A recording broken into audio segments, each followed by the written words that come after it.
Ja,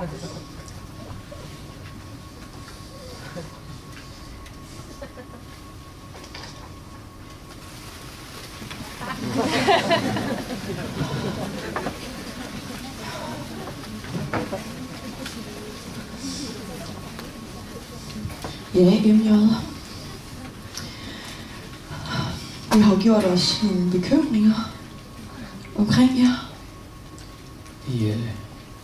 Vi har lagt mærke til, at I ikke længere kommer ud fra jeres lokale i foreningsgangen, og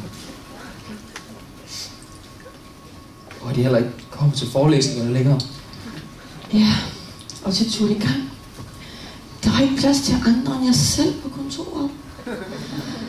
Og så har vi lagt mærke til, at I har sådan noget hvidt pulver under næsen. Ja, det ligner sådan flormelis. Undskyld. Kort og godt. I har et kagemisbrug. Vi har ikke noget misbrug. Nej. Sæt dig lige. Vi er her for din skyld. Ja. For først og fremmest MJ. Så er det skadeligt for jeres helbred. Men det er ikke kun jer, det går ud over. Det går ud over os alle på foreningsgangen.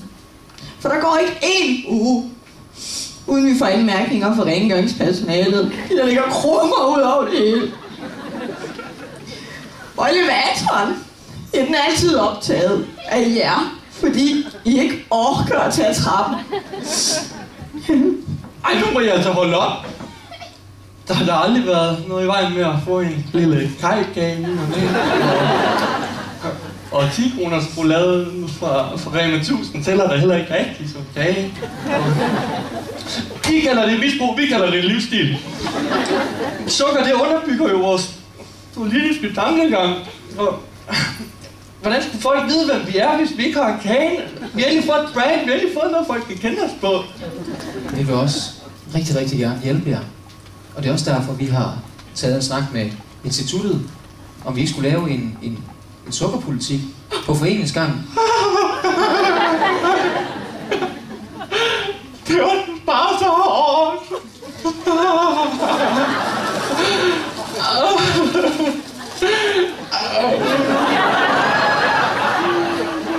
Jeg kan ikke lide kage. Det ved vi godt.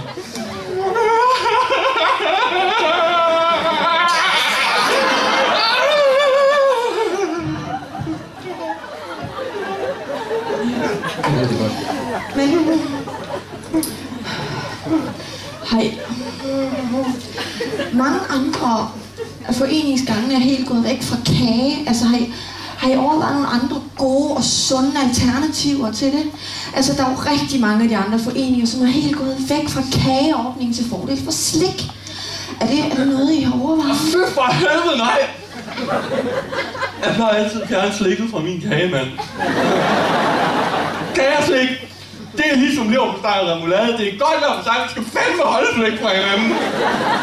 Nu mente jeg jo også i stedet for kagen. Ikke?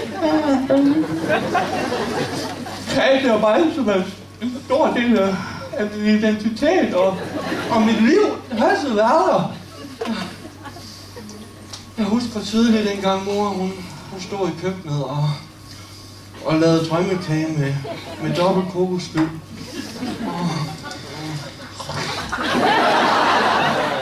Og den du ved nok kage. Man var som et himmel, når man smagte på den. Jeg husker det, som var det i går. Måske fordi det var i går. Vi er virkelig, virkelig kede af, at vi ikke kan tage jer til fornuft, moderate jurister. Men vi bliver desværre nødt til at stille et ultimatum.